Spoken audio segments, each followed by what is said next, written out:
So, I guess the wildest thing that I've ever experienced happened last year, and I still don't know how to explain it without sounding like I'm making it up. But here it goes. So, it started with these little things going missing.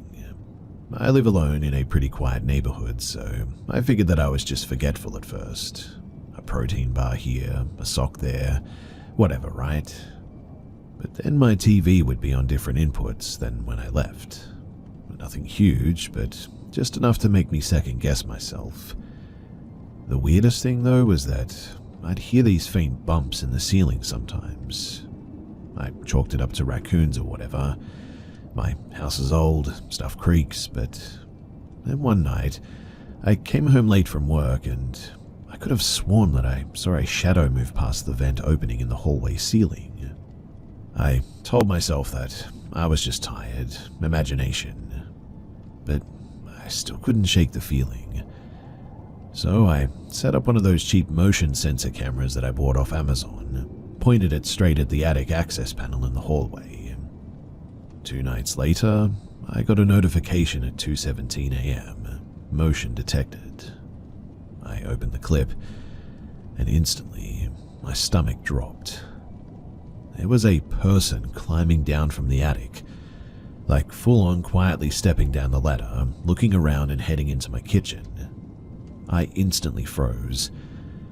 I was in this house at that time that clip was taken too. Well, as you can imagine, I called the cops immediately, locked myself in my room with a bat, freaking out while they did the full sweep. They found no one at first, but when they checked the attic, there was a little setup up there, a sleeping bag, some snacks, a small camping stove, empty water bottles. Someone had clearly been living up there. The person was my neighbor's grown son, who apparently had some drug issues and got kicked out a while back. He broke in when I was on vacation a few months earlier, and just, well, never left. He'd sneak down at night to grab food or watch TV, and he got arrested. I moved out 3 weeks later, and I still have trouble sleeping in total silence because now every creak makes me think that someone's crawling around above me.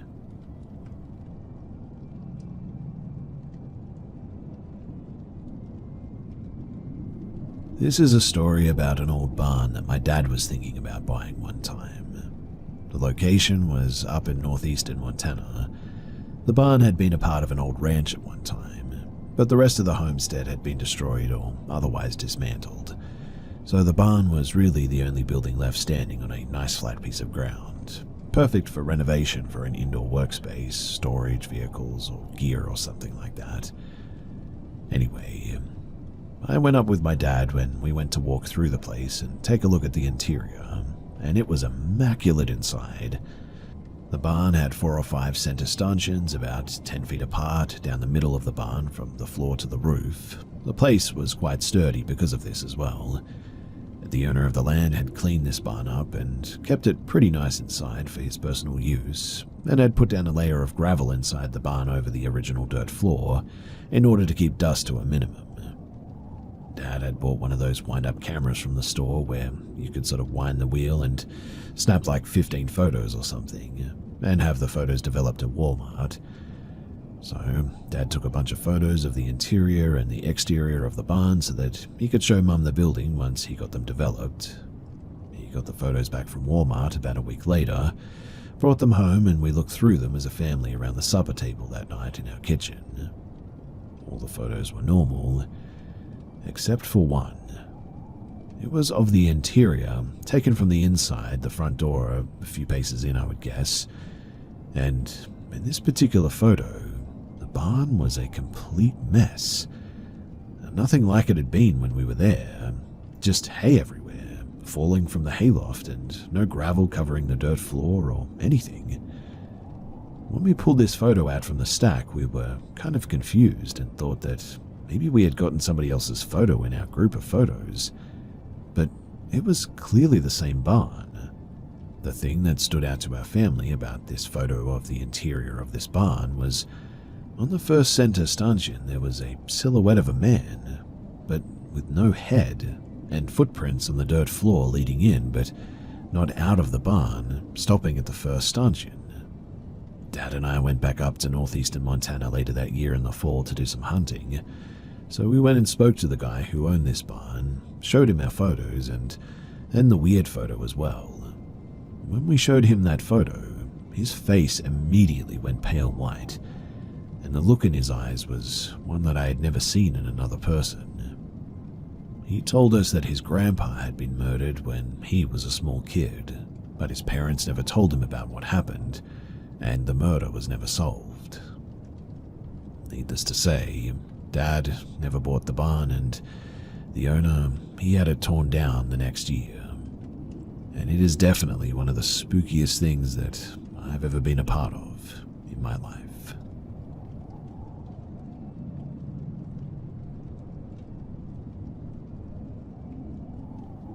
This incident took place about 19 years ago.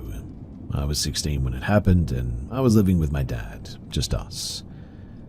So fast forward 3 years, my dad and I were sitting in our freestanding garage smoking cigarettes and just shooting the breeze. We started exchanging stories, and he came at me with one that I had no recollection of, and I mean zero. While he was telling me the story, I actually thought that it was about someone else because I honestly didn't have access to the memory at the time. Here's what my dad said. So, remember when I was sitting in the living room around 8 p.m. watching TV, and all of a sudden I started hearing screaming? I mean like screaming, top of your lungs type stuff. I jumped up off the couch as fast as I could, sprinted down the hall to your bedroom. I then said to my dad, "Wait, what? I was the one screaming." "Yeah, how do you not remember that?" "Well, was this like when I was really young or something?" "No, it was maybe about 3 years ago." I then think to myself that this is kind of freaky. I mean, it's freaking me out, to be honest, because I had no idea what he was even talking about at this point. So I ask him, "Well, what happened?" "Well, I ran down the hall as fast as I could because I thought that something was seriously wrong. The weirdest part was when I tried to open the door, I physically could not turn the doorknob, no matter how hard I tried, like somebody was holding it from the other side. After about 10 to 15 seconds, I was finally able to open the door. I went in and I turned the light on, and you were standing on your bed, leaning into the corner of your room, just screaming with a horrified look on your face.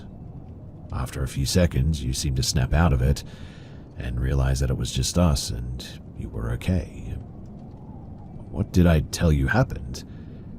"Oh, you said that there were all these things in your room with you." It was at this point when the memory vividly came back to me and my eyes watered instantly. On my end of the story, I was sleeping and I woke up to all of these tall figures around my bed. I would say that they were at least 6 feet tall, black robes with hoods pulled over their heads, and just blackness inside the hood. I don't recall seeing any distinct faces, but they were shoulder to shoulder, literally standing around my bed. Now, the way my bed was laid out, my bed was in the opposite corner of the room as the door, which meant that they lined up around 2 sides of the bed. I instantly stood up and backed into the corner of the room on my bed, and I realized that there were more behind them. I would have to guess that there were at least 20 in the room. Mind you, the room was about 10 foot by 12 foot, and so it felt like the room was completely full.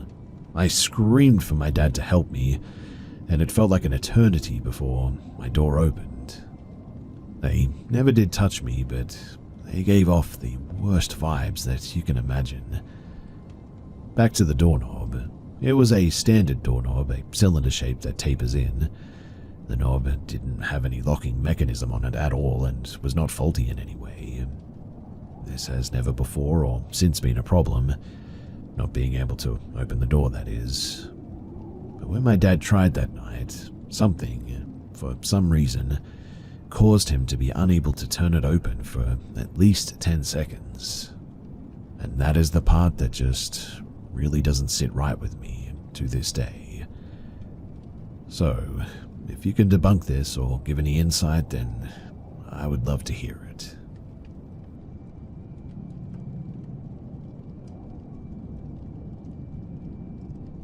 This goes back about 22 years. It's about my aunt's ex-husband. Back then, they lived near a well-known holiday spot somewhere in the mountains of India. He used to own a small shop in the town, and their house was further up along a steep road in the hills. And one night, pretty late, around 12:30 a.m., he was heading back home from work on his scooter when the tire got punctured. Since it wasn't too far and he knew the road well, he decided to walk the rest of the way. The path was steep, no streetlights at all, but he was used to it. And while walking, he suddenly felt the temperature drop. Everything went quiet, and he got this weird sense, like something was off. A few minutes later, he hears this soft cycle bell ringing behind him. He turns around to check, and no one's there. Nothing, in fact. When he turns back, there's this man, though, walking beside him. Someone who looked familiar, but he just couldn't place who it was. Even the voice sounded like someone that he knew, but he just couldn't figure it out. They kept walking together, and this guy was acting a bit strange, speaking in a low tone, kind of gulping his words. He kept asking for a cigarette again and again. Now, the ex-husband used to smoke, but for some reason he just didn't want to give him one. Something felt off about him. Then, suddenly, the guy puts his hand on his shoulder, like they're walking together as close friends. But it felt heavy, and he didn't say anything at first. They were almost near his house when he heard that cycle bell again. This time he turned quickly, but again, nothing behind. And when he turned back to the front, the guy was gone. But here's the creepy part. Even though the man had disappeared, he could still feel that heavy pressure on his shoulder, like someone's hand was still there. Freaked out, he ran the rest of the way home. My grandmother was waiting for him, and she said that he looked pale and was sweating like crazy, and apparently he just went straight to sleep without saying much. The next morning, he got up and went to take a hot shower, but the second the hot shower touched his back, he yelled. His shoulder was absolutely burning. He looked in the mirror and saw what looked like claw marks and scratches all over that shoulder, like something had actually dug into his skin. The locals believe that spirits or negative energy sometimes appear using familiar faces or voices. They try to trick you by asking for things like cigarettes or alcohol, stuff considered vices. Apparently, if you give it to them, they purposely drop it and ask you to pick it up, and that is when they strike. Either they try to possess you or they try to harm you. Another crazy detail too is that the place where the man vanished, well, it's just a few steps ahead and there's a small temple there. Locals believe that it's protected by a strong goddess. I can only guess that that's probably why the spirit disappeared right there. And even now, all these years later, he still has those faint scratch marks on his shoulder.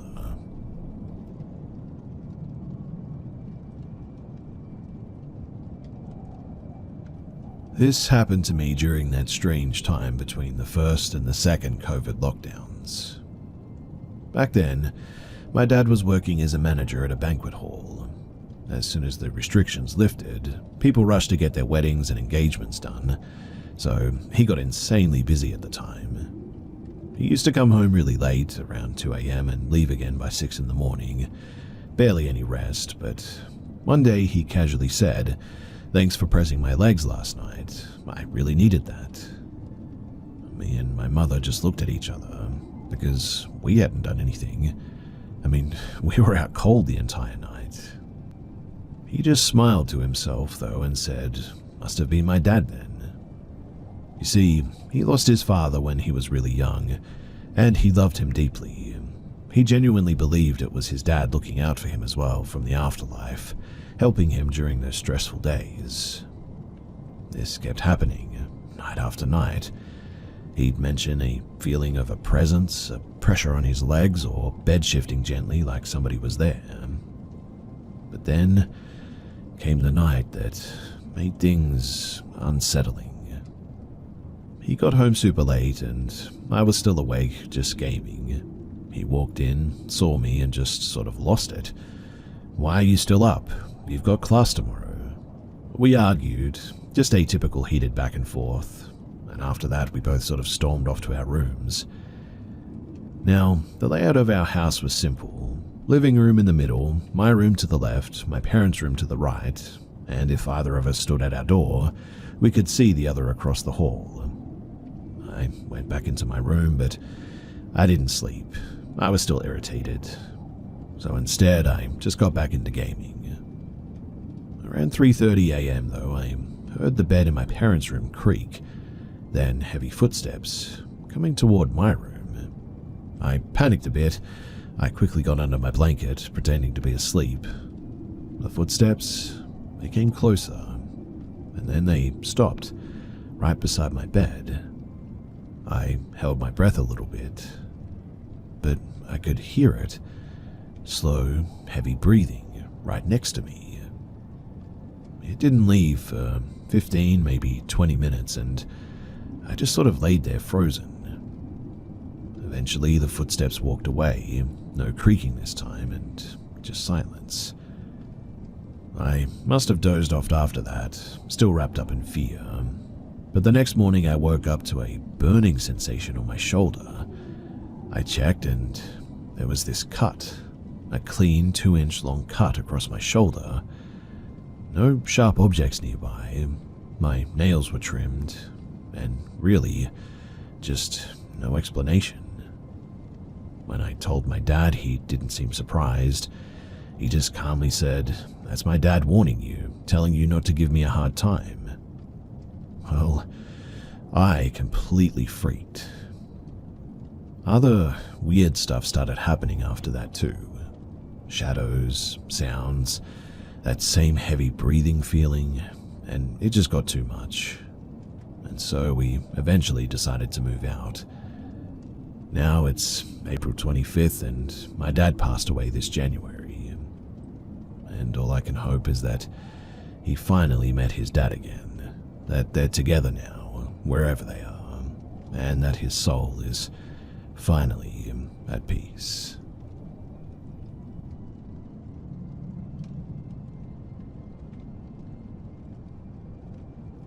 This was about 5 years ago when I was 11. I remember I was on my way home from school. It was a little late because my train had gotten delayed about 2 times, but that didn't bother me.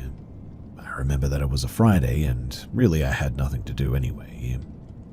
As I got home, I received a text from my angry mother.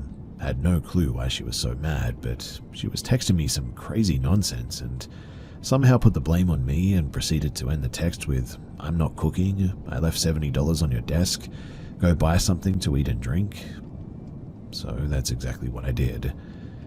By the time that I had gotten home, I changed my clothes, went outside and walked to a gas station, which was only about maybe a quarter of a mile away from me.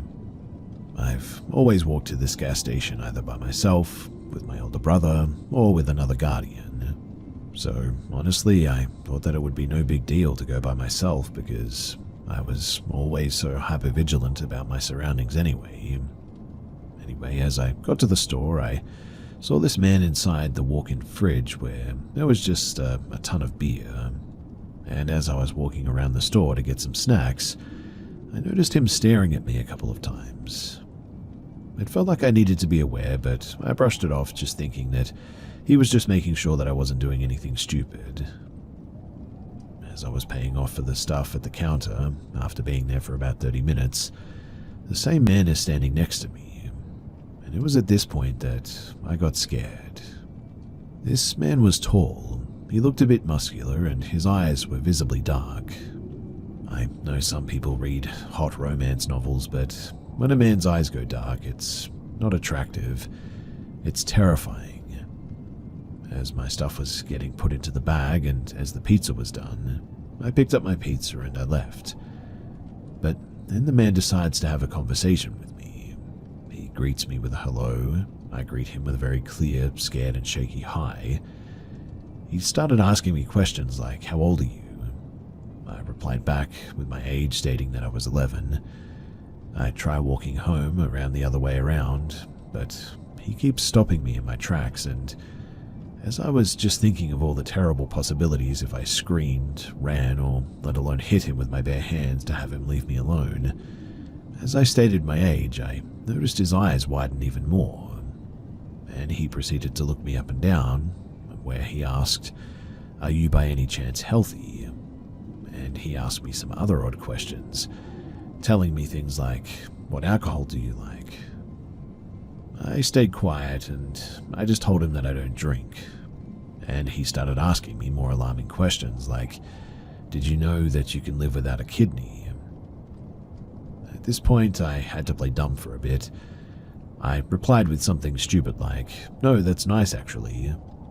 It got to the point where he started asking if he could give me a ride home, and I declined his offer more than 20 times, until finally he gave up, left me alone all agitated, and I sped walked home. It wasn't until the following next year that I saw him again at the mall, and man, I was terrified.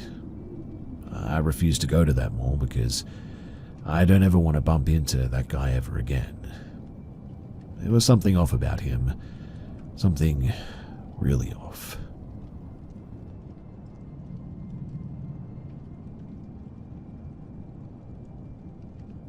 Even though this was almost 10 years ago now, I have never been able to get this out of my head, so I thought that I would post it here. So I was about 11 or 12 years old, living in an apartment with my mum. Right across from our apartment was a very creepy neighbor.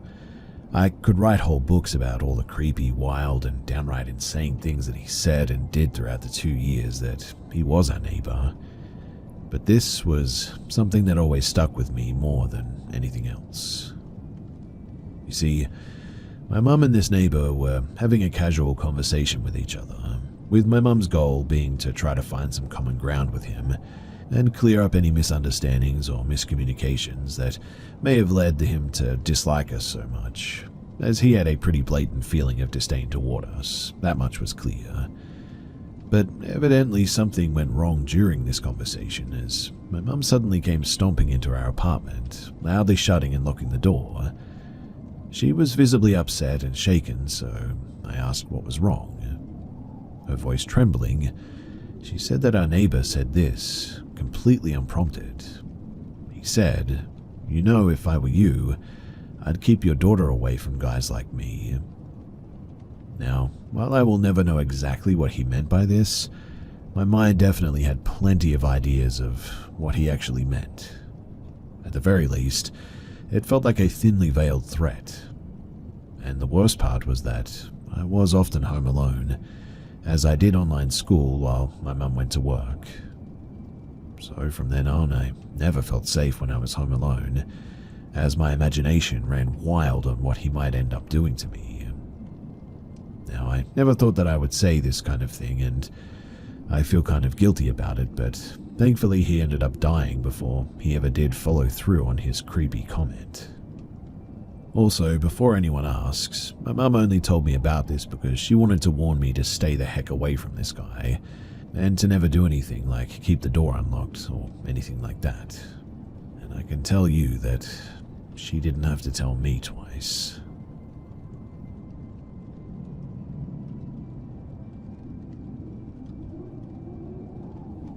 So quite honestly, I really don't even know what to call this, what I saw or what it was. I really want to believe that it was just my mind playing tricks on me. I was around 7 when this happened. I'm from a South Asian island nation, and personally I still don't like to believe in anything that I cannot physically see or explain. So when I was about 6, we had to move to this old estate house surrounded by a rubber tree plantation. Money was tight and my dad worked out of town. The place was definitely a little bit creepy. Isolated, gloomy, tall rubber trees blocking the sun, but to me it was just home. It didn't feel scary, at least not at first. Now, during monsoon season, The storms here can get pretty intense, and power outages were super common.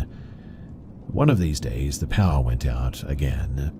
My mum turned on our emergency flashlight and lit a few candles around the house, mostly in the living room and her bedroom. Me and my sister were hanging out in my mum's room, staying out of the dark, just playing around. I got bored and I decided to grab one of our car magazines from my room. My mum used to buy me these all the time, and I didn't bother taking a candle or a flashlight or anything. I knew the house well enough, and the moonlight coming through the trees gave just enough visibility.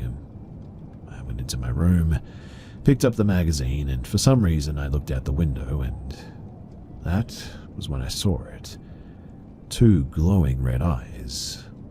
Not just glowing, but they looked like shiny glass marbles, deep red, unmoving and just staring. They were only a few feet away from the window. I couldn't move. I couldn't speak. It was like I was frozen. I didn't see any other features, just the eyes, and suddenly they rushed toward the window. Fast, too. Like inhumanely fast. That snapped me out of it quickly. I ran screaming to my mum's room, completely freaked out. I couldn't speak properly for about 10 to 20 minutes. I tried to tell my mother and sister what I saw, but they didn't believe me. Said that I must have seen an animal or was just imagining things. Eventually, the whole memory sort of faded away, and I just kind of pushed it into the back of my mind, I guess. Until recently. So, a few weeks ago, I'm 27 now, by the way, I went to visit my dad at his place. It's the family home, old as heck, like over 100 years old. Big and kind of beautiful, but honestly a little bit creepy. My aunt came over too, just to hang out since I hadn't seen her for a while. We ended up having a little barbecue in the evening, had a couple of beers, and started reminiscing a bit. Somehow the topic shifted to creepy stuff. I casually told them the house always gave me the creeps. My dad brushed it off like, come on, it's just old. But then he randomly mentioned how he saw something with glowing red eyes when he was around 7. Same thing, pitch dark night, windy, and he saw this black figure with red eyes watching him. Said that it rushed up close just like that. And I swear I almost had a panic attack when I heard this. It was exactly what happened to me, word for word almost, and I never told him about it. My mum never told him either. So I told him. The room suddenly went silent, and then my aunt, she just sat there for a second and said, wait, Dad told me he saw something like that when he was a kid too. My grandfather apparently had a similar experience when he was around the same age as well, about 7-ish, same red eyes, same kind of encounter. None of us had ever talked about it before, and we didn't even know that we'd each seen it. After that, we just kind of sat there in silence, all 3 of us agreeing to just chalk it up to our imagination. But I swear I could see it in their eyes. They were scared, like they knew that it was real, even if they didn't want to say it. But here's the weird part. Whatever it was, it never hurt any of us. It never tried to. It just showed itself, watched, and then disappeared. Almost like it just wanted to be seen. I still don't know what it was. I want to believe that it was just a hallucination or whatever, but now I'm honestly not so sure anymore.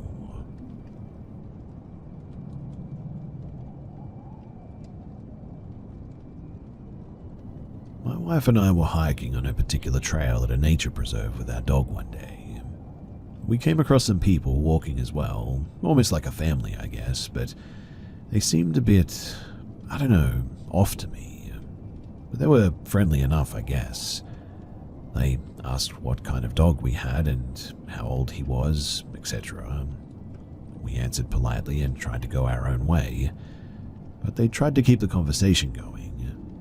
We politely continued until we eventually made our way toward the trail. About 3 minutes later, my wife and I were quiet, and she said to me, Where did they come from?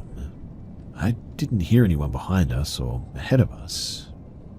So, to backtrack a bit here, this particular part of the trail bottlenecks so you can see if anyone is coming from a good distance. Funny enough, she said, "Do you feel weird? Like someone's watching us or like we're looking at us strangely or something?" I didn't say anything for a minute, and she asked, "Did you hear what I said?" I said, "Yeah, I did." "How did you know that?" She stopped, looked at me and said, "I felt the same thing." The hair stood on the back of my neck. All the while, our dog was walking very slowly with his head down, almost as if he sensed a predator but didn't know where it was coming from and was moving cautiously. We continued back to our car at a steady pace and eventually we left. We come to find out that there have actually been several cases of people over the years living in those woods and showing up randomly on the side of the roads in the middle of the night, trying to stop cars for God knows what. The woods outside the trails are extremely dense and dangerous to traverse unless you have to and are a professional. Not many weird things have happened to me, and I don't easily scare, but I have never been back there. I feel like they were watching us, and they came out to test our reaction. I'm a pretty big dude, and I can handle myself pretty well, but it always stuck with me, this one. We could just sense that predators were watching us.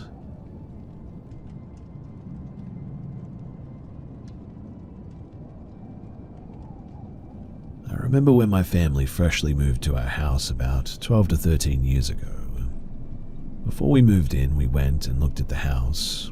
We had just looked in the daylight basement, which was carpeted. It had a bedroom, a bathroom, a storage closet, and another connected closet that held the water heater. The bedroom had a closet which had 3 huge mirrors as doors. In the closet was a small door that connected to the water heater closet. Anyway, on our way back upstairs from touring, in the basement, my sister locked me in there, which had child lock hinges on the top and the bottom of the staircase door. They were on the outside, like they were either trying to keep a child from going down there, which made no sense for the bottom child lock hinge, but made the most sense for them, or like they were trying to keep something or someone downstairs. Either or, though, I got the most eerie vibe from this basement. Like, I wasn't alone in this completely empty space. Well, eventually, when we first moved in, my siblings and I kept finding bones just all over the property. The weird part about this was that whenever we found a bone, there was always a golf ball nearby. I remember finding one with carvings in it too, in another language hanging on one of our fences. My dad wrote them off as animal bones any time that we found one, and eventually threw them all away. We found clothes in plastic bags around the property too that were mainly female clothes or male boxers, and those were thrown away too. There were a couple of nooses hanging loosely in a tree as well. Those were taken down and used for cattle. The tree was eventually cut down too. Anyway, a few years went by and a lot had happened.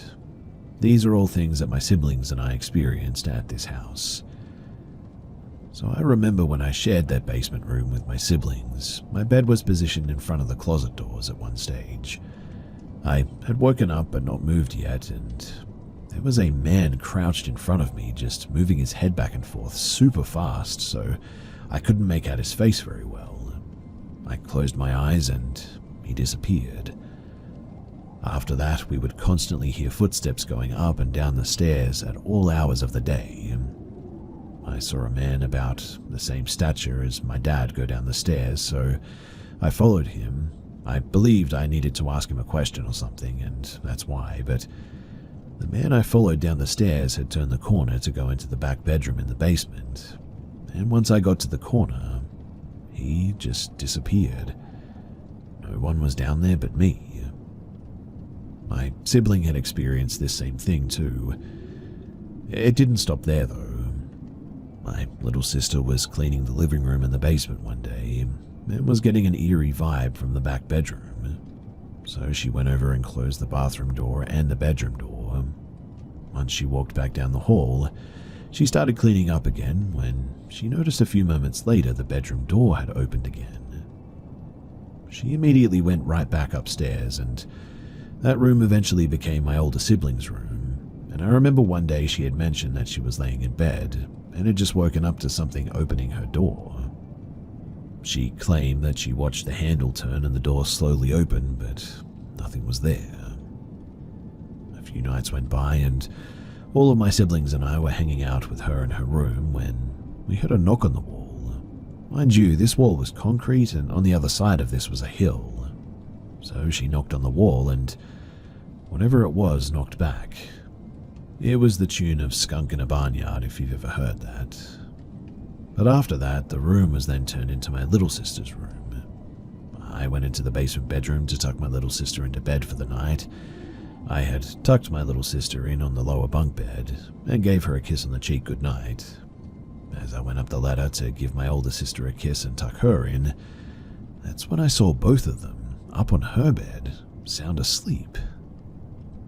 I felt my stomach twist. As I went back down, I noticed the bottom bed was now empty. I immediately left the room. My dad eventually made a wall in the basement living room, splitting it into a bedroom and a living room. The bedroom portion was used as a playroom for a hot minute, and one of my older sisters had walked in there and saw my little sister playing with her toys, only to later realize that it wasn't my little sister in the room at all. The doors we would hear constantly opening and closing when no one was down there. The stairs were stepped on when nobody was there, and eventually my dad tore down the wall that he built. And after a few years, no one ever stayed in that basement. We also used to see ghost cars or people walk down into the field and just disappear without a trace. But we used to see a man walking his dog down in the field and just disappear all the time.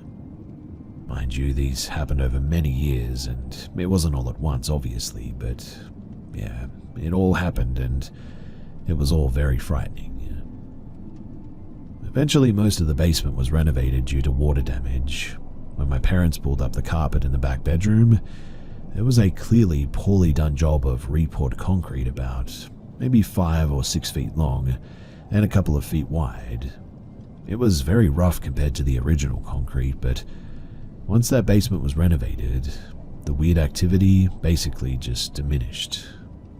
All they did was take the carpet out and 2 of the mirror doors on the closet, and so really that doesn't make much sense to me, but not to mention that I've looked up this house address many times to see if anything had happened there, and to no avail.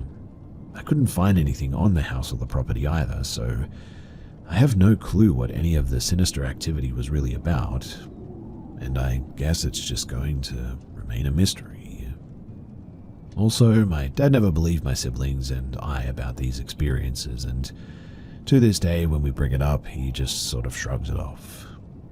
He doesn't even remember the bones, the nooses, or the clothes that were thrown away all the time, but yeah, that's my dad for you, and that's just how he is. I'm sure that there's a lot more that I cannot remember, and no, I don't think anyone necessarily died here, because I'm sure that there would be a record of that somewhere, but I do believe that maybe someone was doing something sinister in the house, like maybe witchcraft, or something was conjured up in the basement or something. Also, the concrete difference is more than likely nothing at all but a badly done repair job, but I thought that I would mention it because, honestly, who knows?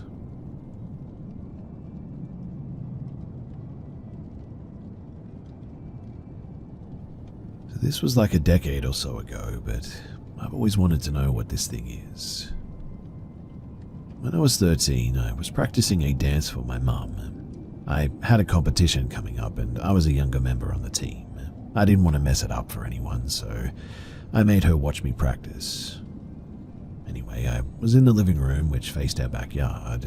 We had a couple of windows that displayed the backyard in eyesight of where we were, and as I was doing this dance, I bent down, and when I popped back up, I saw a woman with dark hair and a white dress. she was really dirty as well. The dress was sleeveless and her skin was so white or grey. Around her eyes was all black, as if she'd applied black eyeshadow all around them. You couldn't see her eyes, as they were also black and blended into the black ring around them. Her teeth looked sharp. All of her teeth looked sharp. She was just staring at me. I froze. I stared at her for what felt like a minute until my mum said, "What is it? What are you looking at?" She was panicked because, obviously, I just stopped all of a sudden and was just staring past her. Once she pulled my attention away from the woman, she was gone. I told my mum that I saw someone. She ran out into the backyard. She's not surviving a horror movie, by the way. And nobody was there. There weren't any signs of someone standing outside that window. There's a little garden right below it. It'd be very easy to tell if someone had been standing there, but there was nothing. She came back in and said that there was nothing there. She believes that I saw something, though, because she says that I went pale and was just sort of staring at the window. I'll add, too, that my house was between two cemeteries. The block our house was on was one street down both directions from the cemeteries. When my mum and dad first moved into it, she swears that there were ghosts there as well. She would hear whistling often, but nobody else was home. It unnerved her so badly that she had people come look at the house and cleanse it. But I don't know much about that. Every now and then, one of us would sort of catch a glimpse of a shadow or something, though. When my sister was a kid, she was terrified of a man in the drain, but none of us saw it besides her. My dad and brother don't believe in all that, but me, my mum, and my sister, we all swear that we've seen or heard things. I don't know if that's useful information to anyone, but I felt like it was relevant to add it. But none of us had ever really seen something in such a way as I did. I never saw the woman again, mind you, but I can picture her so clearly. It sent a chill down my spine, but I just couldn't look away from her. And honestly, as cliche as this sounds, she was like the ghost from The Ring or The Grudge, but a bit different. Like, The Ring or The Grudge aren't quite what she looked like, but they're kind of similar in regards to the white dress and the long black hair, I guess. I know that this sounds crazy, but I swear to you that I'm not insane. I never tell anyone about this because it sounds psychotic, I know that, but if anyone here has any ideas as to what she is, then please do let me know. I've never been able to figure out what she was, and it still bothers me a lot, and I would really, really like to know.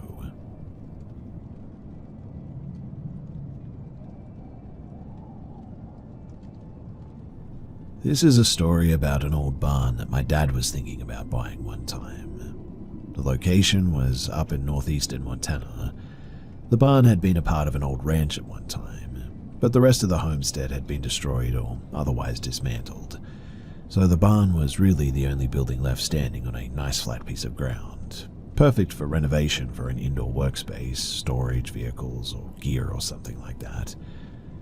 Anyway, I went up with my dad when we went to walk through the place and take a look at the interior, and it was immaculate inside. The barn had 4 or 5 center stanchions about 10 feet apart down the middle of the barn from the floor to the roof. The place was quite sturdy because of this as well.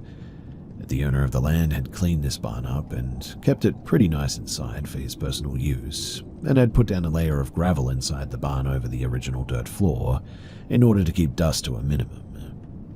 Dad had bought one of those wind-up cameras from the store where you could sort of wind the wheel and snap like 15 photos or something, and have the photos developed at Walmart. So Dad took a bunch of photos of the interior and the exterior of the barn so that he could show Mum the building once he got them developed. He got the photos back from Walmart about a week later, brought them home, and we looked through them as a family around the supper table that night in our kitchen. All the photos were normal, except for one. It was of the interior, taken from the inside, the front door, a few paces in, I would guess. And in this particular photo, the barn was a complete mess. nothing like it had been when we were there. Just hay everywhere, falling from the hayloft, and no gravel covering the dirt floor or anything. When we pulled this photo out from the stack, we were kind of confused and thought that maybe we had gotten somebody else's photo in our group of photos. But it was clearly the same barn.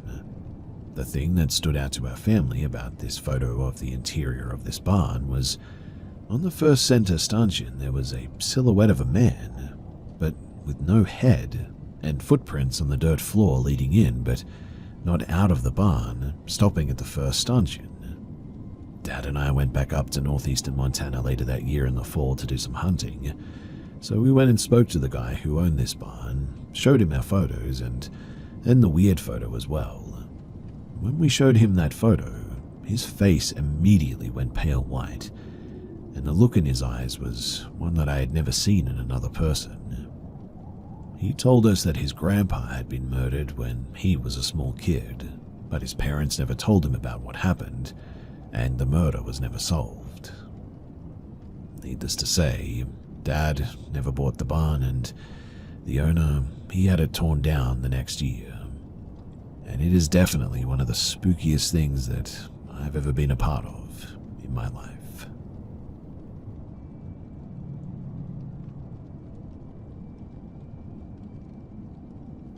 So this happened when I was in the 10th grade.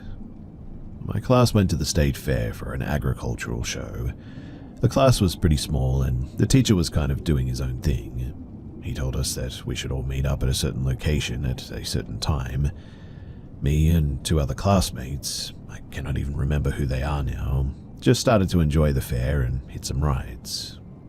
Now, I'm not personally into fairs really, cheap rides and carnival games, so I was just in a sort of blah mood, I guess, but this girl bumps into me eventually while we were standing in line. We both apologized and chuckled about it. She was my age, looked that way anyway. She also looked nice and quite pretty. She seemed into me and was very handsy as well. She never asked to tag along with us, but just naturally did. I never even questioned it because she was hot and I was interested in the girl. But here's where it gets a bit weird. Looking back, I see a lot of red flags too, but in the moment it was awesome for me. So we went on this dark ride that was supposed to be scary. You know, the ride where you ride in a moving seat into a crazy-looking clown head sort of thing. She snuggles up and says that she's scared, and well, after about 10 seconds of grabbing my arm, she reaches down to grab me by my you-know-what. She's given me an over-the-pants you-know-what, and well, the ride ends, nothing happened with me, no release if you will, and now she's hanging onto my arm while we walk the fairgrounds. She's giddy, I'm happy. She starts telling me how she's from Hawaii and they used to have fires on the beach and play music on a guitar and how she misses it. Well, she says let's go somewhere. Sure thing, I say, whatever you say. She proceeds to take me to the section of campers where all the carnies live after work. She takes me to this specific spot where 3 campers were in the shape of a triangle and we were in the center. She pulls me close to her body and starts making out with me like a mad person. Keep in mind too that I've barely done anything like this. I was scared out of my mind of getting caught, in fact, but she keeps my attention to her because I was sort of looking around. She asked if I wanted to go inside. I said, inside where? And she said that camper, and pointed to a really crusty looking camper. And I was about to say sure, and then a security guard caught us and made us leave the area. She bolted and I went back to my friends. I didn't see her the rest of the time that we were there, which was at least another couple of hours, and I was keeping a keen eye out for her. Now, I have thoughts about what was in that camper, what would have happened to me. Was she a prostitute? Was she a ploy to get me inside, and they would lock me in a box just big enough to live until I was transported? Would I have been in the sex industry the rest of my life? I have trauma and nightmares from this, in fact, and while it may have just been me overthinking things, Maybe she really did just want to hook up, but something tells me that I think that I definitely dodged a bullet.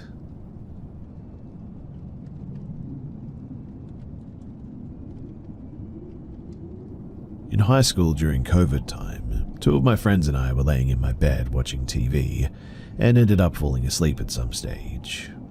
I was on one edge, friend in the middle, other friend on the other edge. I woke up to the feeling of water dripping on my face. I wiped it off and turned to my friends, both still sleeping, and woke them up and asked if they were trying to mess with me. They said no and didn't know what I was talking about. The friend in the middle realized that she also was wet, but it was her shirt instead. It had about a palm-sized watermark. We looked around wondering where the water could be coming from. There was a glass sitting above us on the headboard, but it was empty and sitting upright, untouched. They swore up and down that they didn't do it though, and we were all pretty freaked out by it. I begged them to stay the night because I was scared, but in the end they had to leave. Now later that night I was laying in bed and I could hear something rolling around on the floor underneath me. I was confused by it because the day before I had vacuumed under my bed and knew nothing was down there. I ended up going to sleep, and the next morning I woke up to find Tootsie Fruit chew wrappers under my bed, which I don't like and definitely didn't have in my room. Same day, still very freaked out, I was on TikTok and my sister had sent me this really creepy video of this demonic looking face with eerie music playing. I messaged her and asked why she would send me this because it was so creepy looking, and I was already on edge. And she told me that she had no idea what I was talking about, and went and checked. Then messaged back saying that she never actually sent that video before and didn't send it. It freaked us both out, and we were telling our family about it at dinner and went to show them the video, and it had disappeared from our message thread. Then, I think the next day or a couple of days later, I went to a gas station and was buying a Powerade and a snack. When I went to check out, the cashier asked me if I wanted to grab another Powerade or something. I asked if there was a deal going on, and she just flipped the screen and showed me the total was $6.66. So naturally, I bought another Powerade. I ended up going to a native store that sells sage.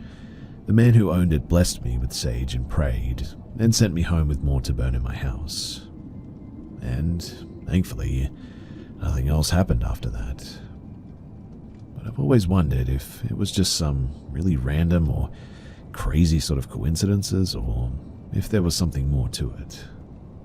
The incident with the water definitely freaked me out the most, mainly because other people were there and obviously we could actually see the marks. The other stuff, maybe it was just some convenient timing or something, but still, it was a really weird experience and something that I just still don't have any answers for.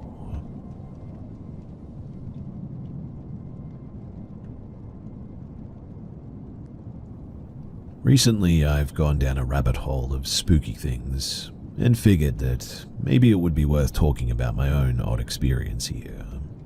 I don't really talk about it in my own life with people that I know personally because it makes my skin crawl and it's weird.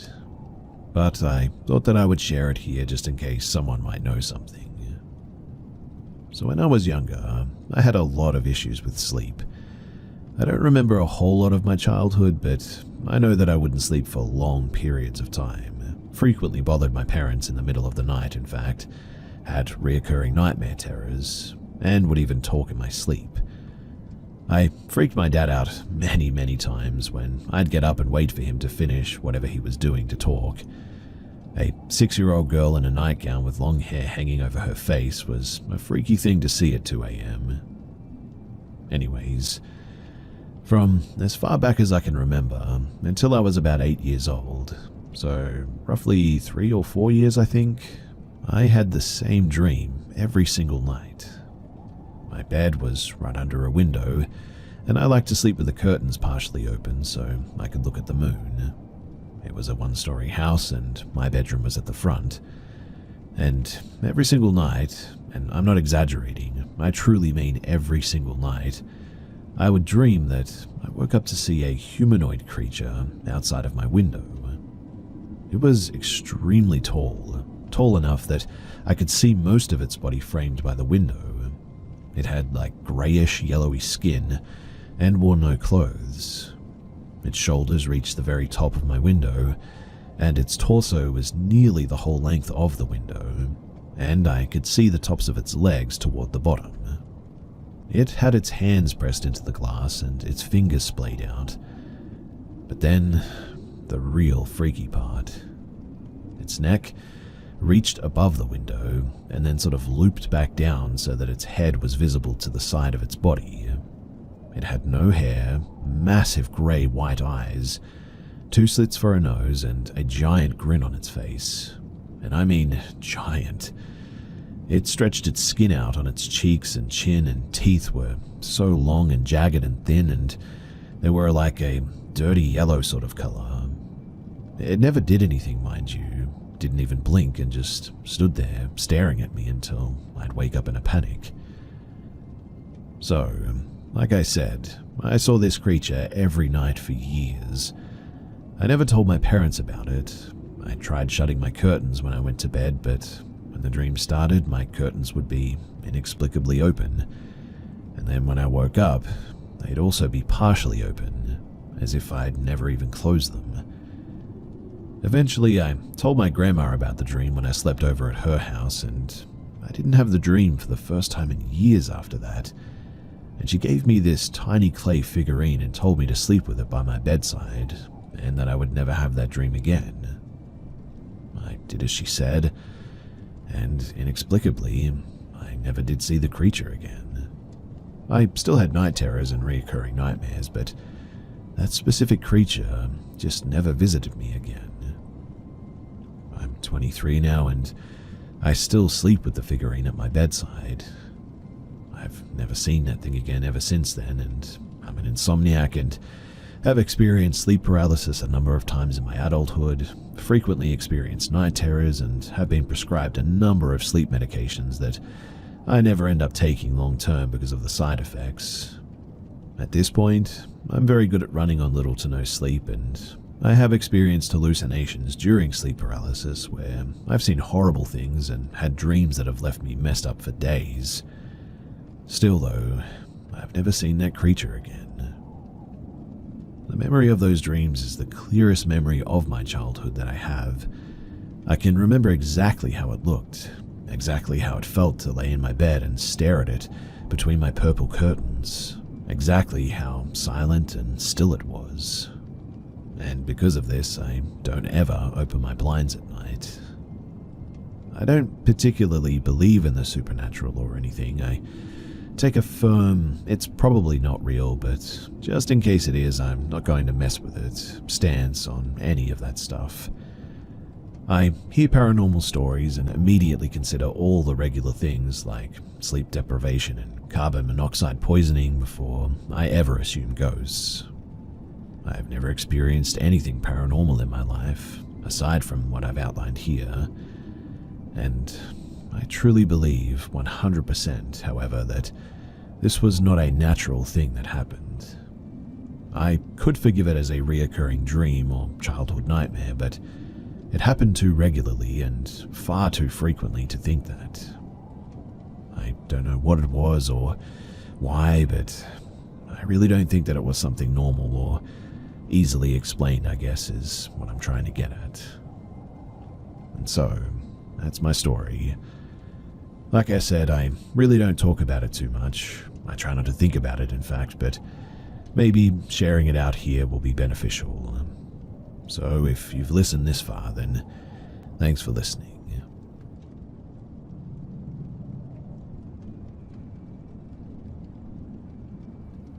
This all started when I was about 10 years old. We moved into a large brick house that did have a kind of creepy vibe, I guess, with old chandeliers, dark staircases, and long hallways and all that. But it all started small. Lights turning on and off randomly, radios turning on in the middle of the night, things like that at first. Quite honestly, too, I just sort of explained it all away. I'm really not sure how, but I didn't think too much of it at first. But things really started to shift when I started having really, really bad nightmares. Nightmares no child should be having. I was 12 by this time, and I didn't consume any frightening material as I was a really sensitive kid that loved plants and animals. I started waking up from nightmares around 3 usually, and just having these insane feelings of dread and terror, not just from the dream, but I thought that didn't help, but by a palpable feeling in the air, I guess.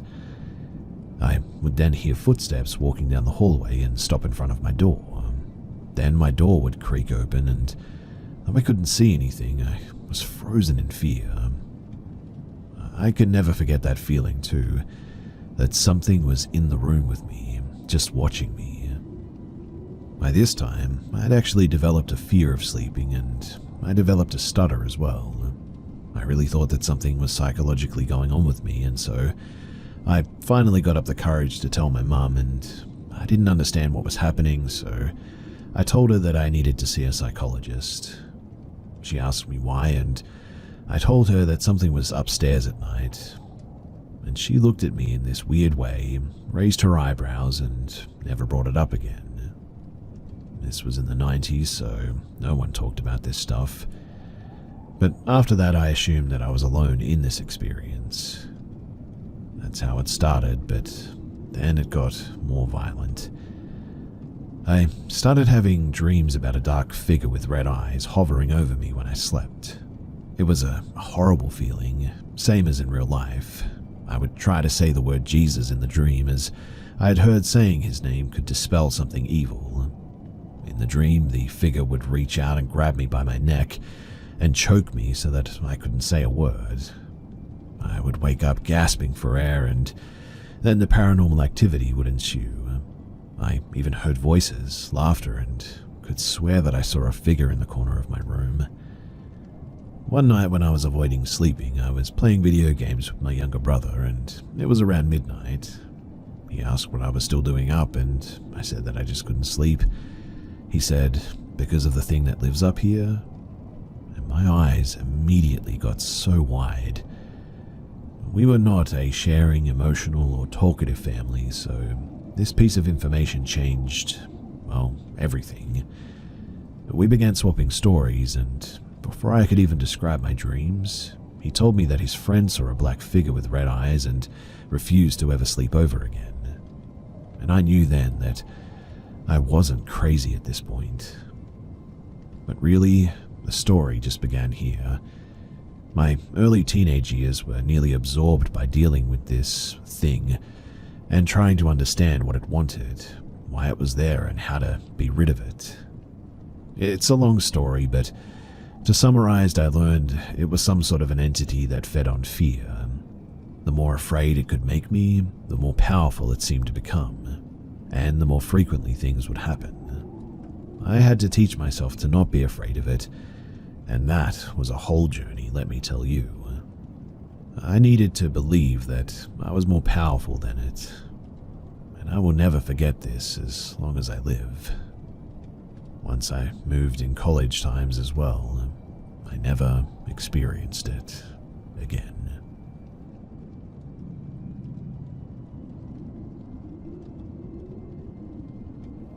So my friend Fran and her boyfriend at the time lived in a small, older, 1-floor, 2-bedroom, 1-bathroom apartment about 7 years ago. It wasn't in the best area, and the walls were thin, so we could hear the neighbors, each other across the apartment, etc. My friends were struggling for money and got a job offer together to work in another state for a month in December. They didn't want to leave the apartment alone for that time, so they asked another friend, Jude, and myself to house sit for them.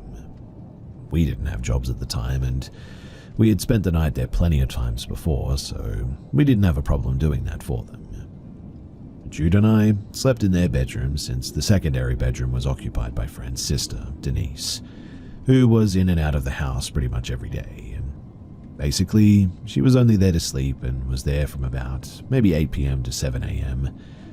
Denise's son, 6 to 7 years old, visited every so often as well and was a sleepwalker or got up in the middle of the night. And so they put up motion sensor lights from the hallway to the bathroom for him. These lights went off all the time, even though it took a person to trigger them. We tested this by tossing small things down the hallway and it never went off. And that was really just the start of it all. Now, the apartment was decorated with Christmas things. They had a tree, bells hanging on the doorknobs, mistletoe hanging in the hallway, stickers on the wall, paper decorations on the coffee tables, and even a little inflatable Santa sitting in a dining room chair. Jude and I were in the living room sitting on the couch on our phones. Behind the couch was a wall sort of connected to the hallway which led to the bedrooms and the bathroom.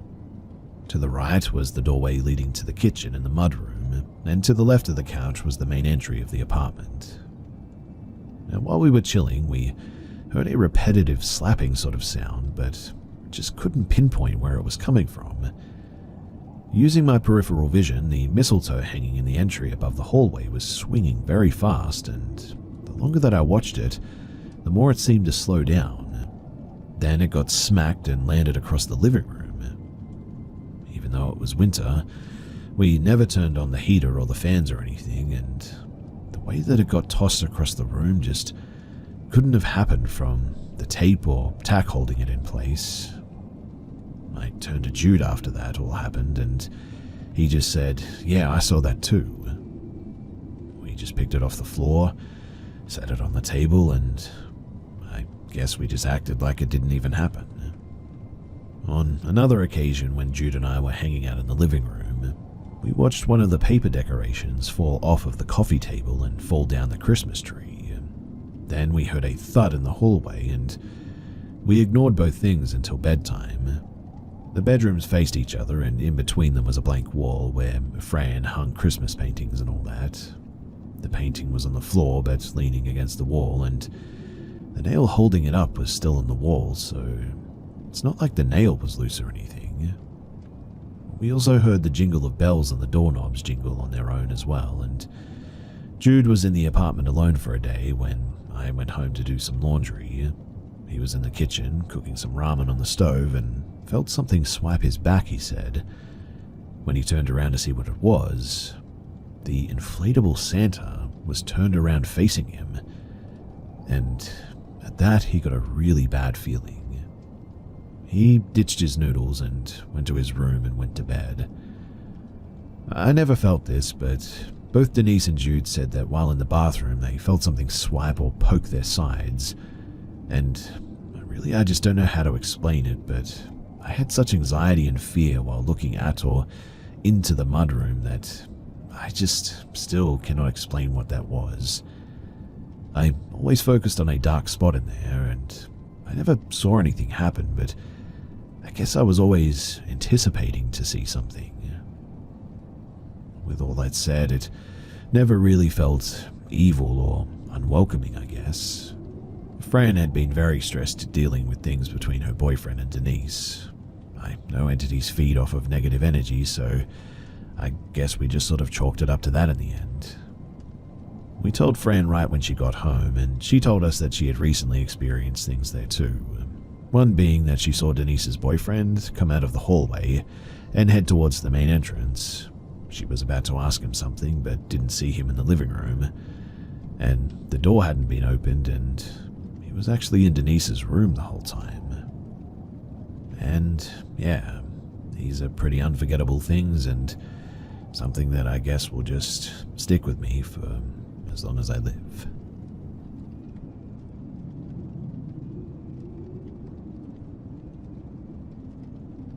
So recently, two buddies and I were wandering an abandoned, partially demolished business site. There was a long, narrow warehouse-type structure with a ramp inside about halfway, but we entered at the rear through a doorway. Mostly empty, some boxes and chairs strewn about, but on the right side towards the ramp was a small closet with cans of paint and chemical-like thinners. There was no door to this room, and I went into the closet to take a look. The air was immediately heavy and oppressing, warm even. yet I could feel the hair on my arms standing up. I couldn't move to get out of the closet all of a sudden, and then I started screaming. In my mind, I saw a woman's arms flailing, and my screams were her screams. I heard, "Stop, you're hurting me, get off of me." My friend Mike grabbed my arm and pulled me out of the closet. I then felt fine and calmed down right away. I felt maybe it was the chemicals floating in the air that did something to my brain or whatever. We then all walked down the ramp towards the exit, which was the entire far wall. No door or wall, just open. We're almost at the door when Mike and I stop walking and turn around. Bernie walked a few paces more, then stopped because we stopped. "Are you seeing this?" Mike asked. I was seeing it, but Bernie wasn't. He thought that we were joking around or being stupid, but Mike and I saw something. Slowly floating down the ramp towards us was a black figure. It was the shape of a human shadow with no feet, just the outline.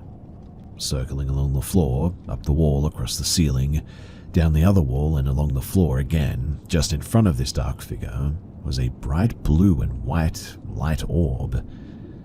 Mike and I just stood there. We were definitely terrified. But strangely, Bernie saw nothing. It then screamed at us, "Get out." I heard that thunderous boom of a voice, deep and loud, bouncing off the cement walls and floor, and instantly we ran. I never thought that I could run that quickly, but I almost fell at one point. We stopped, we looked back once we had got far enough away, and we no longer saw anything there.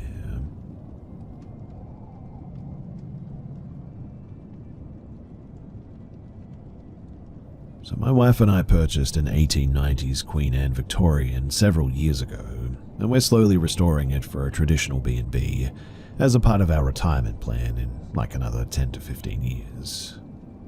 My wife found one written account of a ghostly encounter following our initial, individual and personal experiences, which is not really what you want to find when you're trying to explain away an experience. There's every reason to believe that the original owners passed away in this house, and subsequent to that, it's my understanding that somebody died in the house and the body was dumped in a water well that is now covered in a mid-century addition to the original structure. Think Social Security fraud. The FBI ultimately dug up the body from the well, and that's when they found it there. My own experiences have been, well, fairly limited, I guess, and mostly what the heck sort of oriented. My first awareness was the sound of someone or something walking toward me, which I attributed to our large dog possibly following me upstairs, but she was downstairs and behind a closed door when I later checked. My wife described similar experiences within the main area of focus being at the top of the stair landing. She has a practice of singing or humming a tune as she comes down the stairs, and she believes that this either interrupts the experience or at least distracts her from the experience. I normally follow this musical practice too, whistling a tune that we sometimes sing to our dogs or singing an old jingle or whatever. I was home alone this evening and I needed to go upstairs to my study or lair to grab something. It was a long day and I had a few pressing things on my mind, so instead of singing or whistling, I was thinking about a work conversation from earlier. As I was coming downstairs, I heard footsteps following me down, a different tempo and rhythm than my cadence. I slowed and thought about turning to look, but I quickly noped out, only briefly looking up as I made the 180 turn at the bottom of the stairs and headed toward the kitchen. I didn't see anything, but I could definitely feel like something was near me. I didn't feel like I was clear of the presence too until I passed into the new section of the house. The hair on the back of my neck and arms had still not settled down an hour later. I had to go back up to the front of the house briefly to check for mail, and now that feeling that I generally have only at the top of the stairs is just on the other side of that kitchen door. Whatever it is, I think it's followed me down the stairs and it's decided to stay there. It just doesn't feel right or safe to speak about it inside this house too. And so I refuse to talk about it in the house. Texting my wife about it or sharing it here feels safe, but if you and I had talked about this whole thing before tonight, then I would have said that I do believe that there is something there, but it's not anything bad. Now, I'm really not so sure. This whole situation seems ridiculous, I know. I know that tomorrow in the daylight I'll probably feel less anxious about it. Well, probably.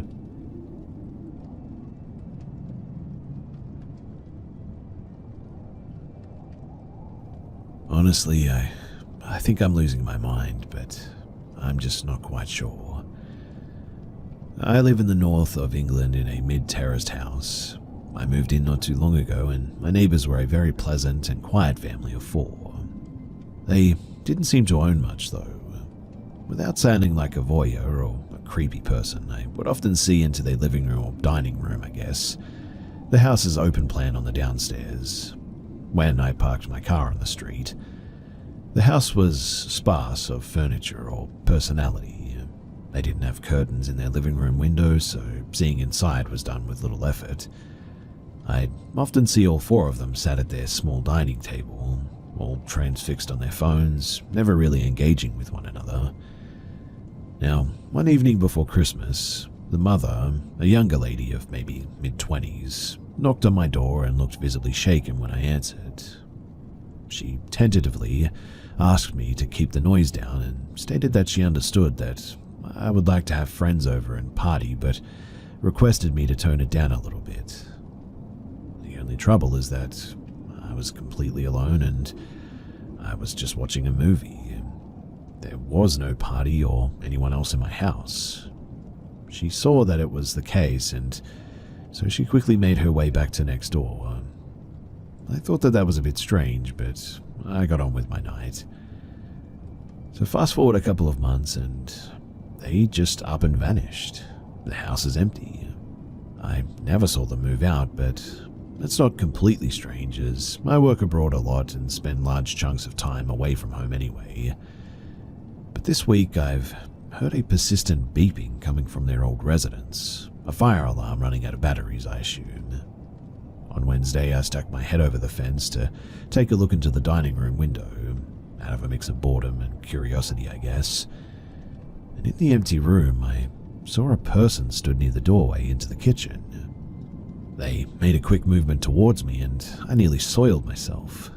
I rapidly made my escape, embarrassed that I looked like a weirdo. I was in the garden for the rest of the day enjoying the sunshine, and I heard no one leave that residence. Since then, too, I've seen faces in the corner of the windows looking into my garden, gaunt, pale faces that fade away once I notice them. I'm not discounting anything, but I know what I'm seeing, and I'm pretty sure I'm sound of mind. I've seen these faces 4 or 5 times now, and it's got me pretty spooked. Last night at around 11:30 p.m., I heard what I presumed was someone running up and down the stairs for over 5 minutes, really heavy steps followed by a grunt of anguish, and then just absolute silence. I'm currently sitting outside, primed and ready to get photo or video evidence, and I'll do the same with audio tonight, so I'll keep you guys posted if I capture anything.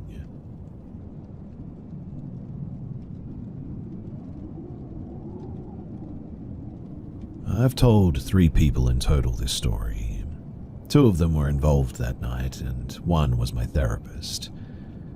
I'm a scientist, and although I'm spiritual and believe in ghosts, I guess you could say, or at least the possibility of them, I never really believed in demons or things of that nature. I did grow up in a haunted or ghost house, but since moving out, I have not experienced any paranormal activity, nor have I had any hallucinations or anything. And so I'm hoping one of you can help me figure out what the heck this thing was. So this summer, I wasn't really feeling well and was going to go to bed early one night. While in my pajamas, I saw the local Facebook page had posted about the Northern Lights being out. I had been trying to see them all year and I kept missing them, so I grabbed a light jacket and I headed out. Of note too is that I had no alcohol or drugs in my system, just to be clear. So I drive north and found some fields to stop in, but word had clearly gotten out and every minute another car was passing, trying to find a dark area to see the lights from. After my third spot was wrecked, it takes about 10 minutes for your eyes to adjust and every headlight started you back at square one again. So I jumped into my car and I drove even further north. I was on the phone with a buddy of mine as I'm a single female alone at night and he made me feel a bit safer. I hit the highway and that was when I saw it. The empty abandoned land that was used by the military for some unknown scientific experiments that had just become public. I had been there in the daytime and seen some of the old bunkers there. Definitely something weird was going on, but it just so happened to be mostly an open field with no streetlights, making it the perfect spot to see the lights from. I turned down the gravel road and drove about a mile in. I even made the comment to my friend that this place was spooky and that these weird birds kept flying around. They looked like bats, but when they landed, they didn't stand like bats do. I grew up in the country, so the dark doesn't really bother me, and so I just kept going. I finally reached the middle and pulled over to the side of the road. No one and nothing for as far as I could see. I grabbed my phone and stepped outside, took a few photos, and then waited for my eyes to adjust a bit. After about 10 minutes, right when my night vision was starting to work, the hair on my neck suddenly stood up. I knew this feeling as it usually meant an animal was watching you. Again, I'm a country kid, so I know all about this. As I'm on the phone, mid-sentence, I turned to my left and my entire body froze. It was like the air was moving, kind of like a moving shadow, but my mind also just knew that it was something that was walking on four legs, but it was stood up. Possibly a dog, but it was translucent. I instantly started screaming and ran back to my car. I felt that thing hit my back and sort of bounce off, like it was trying to go through me but couldn't. But the second it touched me, it felt like a Dementor from Harry Potter had hit me, but worse if that's even possible. I have never felt such dread and fear ever. I don't and didn't believe in hell, so to me death wasn't even that scary, but this made me feel like even in death I would never feel happiness ever again. I jumped in my car and sped down the road, still screaming and praying. I kept screaming for my dad and brother, both dead, and Jesus, I'm not even a Christian, to save me. The worst part, though, was that in all of the kerfuffle, I was driving in the wrong direction.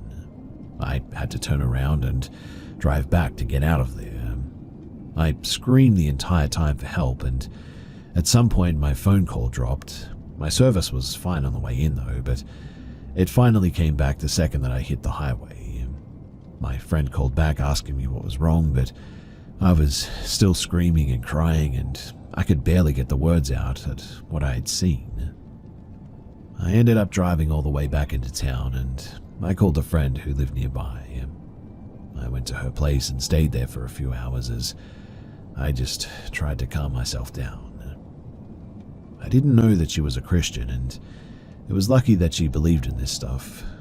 I finally got the courage to go home eventually, and she gave me something for protection.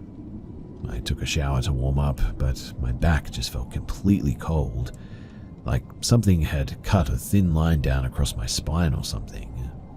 There weren't any marks that I could see, but I had to sit in the shower with my back to the wall because I just kept feeling like something was touching me.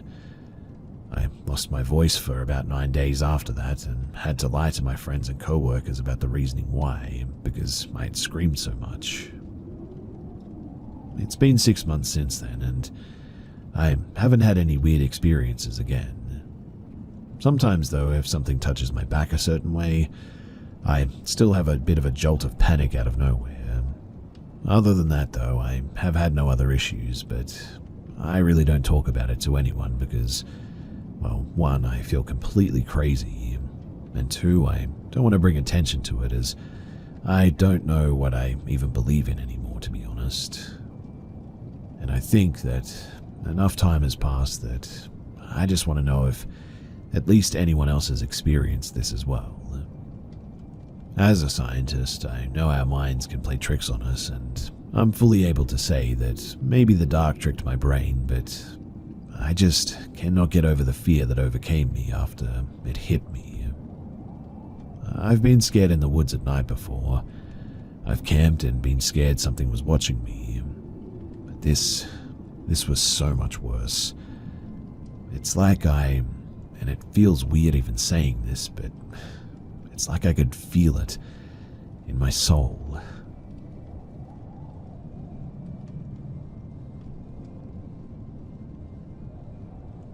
For the past 2.5 years now, I've been living in the north of the Scottish Highlands. And when I say north, I mean as far north as you can possibly go. I live in a region called Caithness, in the small coastal town of Thurso, which is actually the northernmost town on the British mainland. I had always wanted to live in the Scottish Highlands, which seemed a far cry from my gloomy hometown in Yorkshire, England. And when my dad and his partner told me that they'd bought an old house up there, I jumped at the opportunity. From what they told me, Caithness sounded like the perfect destination. There were seals and otters in the town's river, dolphins and orcas in the sea, and at times of the year, you could see the northern lights in the night sky even. But despite my initial excitement of finally getting to live in the Scottish Highlands, full of beautiful mountains, amazing wildlife, and vibrant culture, I would soon learn that the region that I had just moved to was far from the idyllic destination that I had dreamed of. So many tourists flood here each summer, but when you actually choose to live here, in a harsh and freezing coastal climate, this place feels more like a purgatory, I guess. More than that, in fact. This place actually feels cursed. This probably just sounds like superstition on my part, but what almost convinces me of this belief, more so than anything else here, is that disturbing things have washed up on shore, each one worse than the last, and they all have to do with death. The first thing that I discovered here happened maybe a couple of months after I first moved to Caithness. In my spare time, I took to exploring the coastline around the Thurso area. It was one of these days that I started to explore what was east of Thurso. On the right side of the mouth of the river, there's these old ruins of a castle, but past that leads to a cliff trail around the eastern coastline. I first started exploring this trail with my dog, Macy, on a very windy and rainy day. We trekked down the cliff trail and onto the bedrocks by the sea, and making our way around the curve of a cliff base, we found something. Littered all over the bedrock floor were what seemed like dozens of dead seabirds, and I mean, they were everywhere. It was as though they had just fallen out of the sky and washed ashore. I just assumed that they either crashed into the rocks or were swept into the sea due to the stormy weather. Feeling like this was almost a warning, I decided to make my way back home, rather than risk being blown off the cliff trail like that. It wasn't until a day or so after, though, when I went back to explore further down the coast, that a woman with her young daughter stopped me. Shouting across the other side of the road through the heavy rain, the woman told me that she had just come from that direction, but that there was a warning sign for dog walkers, warning them that the area was infested with dead seabirds that had apparently died from bird flu.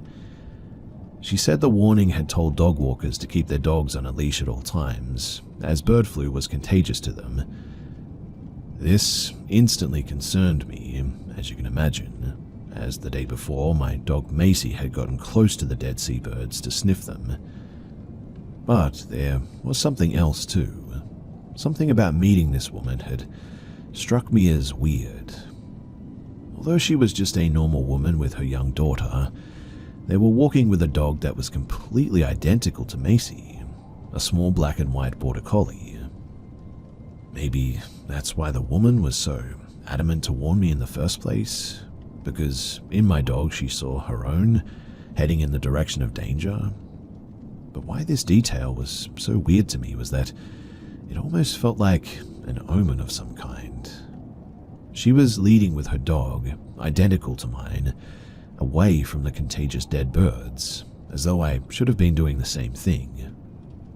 And I know this is going to sound a bit crazy, but it almost felt as though it wasn't just the woman who was warning me, but something else, something disguised as a coincidence. Curious as to what this warning sign was, I thanked the woman for letting me know, before continuing with Macy towards the trail. We reached the entrance of the castle ruins, and on the entrance gate I saw the sign that we had just been warned about. The sign was bright yellow and outlined with contagion symbols. If the woman's warning wasn't enough to make me turn around, this sign definitely was, and so I head back into town, all the while worrying that my dog might now be contagious. Thankfully, Macy would be absolutely fine. Although I would later learn that bird flu was actually common to the region, and so dead seabirds wasn't anything new. What I would stumble upon a year later, washed up on the town's beach, would definitely be far more sinister though. In the summer of the following year, like most days, I walked with Macy along the town's beach, which stretched from one end of the Thurso Bay to the other. I never really liked this beach, because it was always covered in stacks of seaweed, which not only stunk of sulfur, but attracted swarms of flies and midges and all those creepy crawlies. Even if they weren't on you, you couldn't help but feel like you were being bitten all over the body. The one thing that I did love about this beach, though, was that on a clear enough day, you could see in the distance one of the islands of Orkney. On a more cloudy or foggy day, it was as if this particular island was really never there to begin with, and all you see instead is the ocean and a false horizon. On one particular summer's day, I was walking with Macy along this beach. I had let her off her lead as she loved exploring and finding new smells from the ocean. She was rummaging through the stacks of seaweed when suddenly Macy had found something. I went to see what it was, and I realized that it was something that I had never seen before. What we found, lying on top of a layer of seaweed, was an animal skeleton. I wasn't sure what animal it belonged to exactly, but it was either a sheep or a goat. There were many farms in Caithness and across the sea in Orkney. My best guess was that an animal on one of Orkney's coastal farms must have fallen off of a ledge or a cliff, drowned, and its remains eventually washed up here. Although I was initially taken back by this skeleton, grinning up at me with its molar-like teeth, something else about this animal quickly caught my eye. The upper body was indeed skeletal remains, completely picked white clean, but the lower body was still there. It still had its hooves and all its wet fur even. The fur was dark grey, and as far as I could see, all the meat underneath was still intact. And although disturbed by this carcass, I was also very confused. What I didn't understand was, why had the upper body of this animal been completely picked off, whereas the lower part hadn't even been touched? What was weirder, though, was that the lower body hadn't even decomposed yet. In fact, it looked really fresh. I can still recollect the image of this dead animal in my mind's eye. At the time, one of the first impressions that I had of it was that it seemed almost satanic. It reminded me of the image of Baphomet, a goat's head on a man's body. What made me think this was not only the dark goat-like legs, but also the position the carcass was in. Although the carcass belonged to a goat or a sheep, the way the skeleton was positioned almost made it appear hominid. The skeleton was laid on its back, with an arm and a leg on each side of its body. However, what I also have to mention about this incident is that, like the dead seabirds and the warnings of the concerned woman, this skeleton almost felt like an omen, a bad one. I thought it might have been at that time, and to tell you the truth, it was. Not long after finding this skeleton washed up on the town's beach, my personal life suddenly takes a very dark and somewhat tragic downward spiral. I almost wish that I could go into the details of what happened, as it would only support the idea of how much of a bad omen this skeleton would turn out to be, but it's all rather personal and I really don't want to get into it. And while I've still lived in this god-forsaken place, I have come across one more thing that was washed ashore, and although I cannot say whether it was more or less disturbing than the Baphomet-like skeleton that I had found earlier, it was definitely bone-chilling. 6 or so months later and into the Christmas season, I was still recovering from what personal things had happened to me, almost foreshadowed by the Baphomet skeleton. It was also around this time that I had just gotten out of a long-distance relationship and was only finding closure from it now. Feeling as though I had finally gotten over it, I decided I wanted to go on a long hike by myself along the cliff trail east of Thurso. And so, the day after Christmas, Boxing Day, I got my backpack together, packed a lunch for myself, and headed out at around 6 a.m. The hike along the trail had taken me all day, and by the evening I had walked so far that I actually discovered what I first thought was a ghost town. What I found, though, was actually an abandoned port settlement, which had the creepiest looking disperse of old stone houses, as well as what looked like the ruins of an ancient round tower. As it turned out, this was actually the Castletown Heritage Center, a tourist spot. It seemed that I had walked so far around the rugged terrain that I was now 10 miles outside of Thurso. On the other side of this settlement were the distant cliffs of Dunar Bay, which compared to the cliffs that I had already trekked along, were far grander. Although I could feel my legs finally begin to give way, and already anticipating a long journey back from the trail, I decided that I was going to cross the bay and reach the cliffs, and then make my way back home. Considering what I would find there, this is the point in the journey where, honestly, I wish that I had stopped. By the time that I was making my way around the bay, it had become very dark and I had already walked past more than half of the bay, but the cliffs just didn't feel any closer.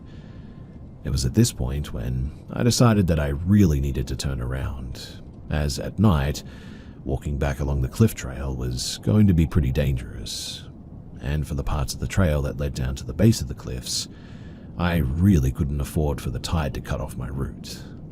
I made my way back through the abandoned settlement of the Heritage Center, and at night, this settlement definitely felt more like a ghost town.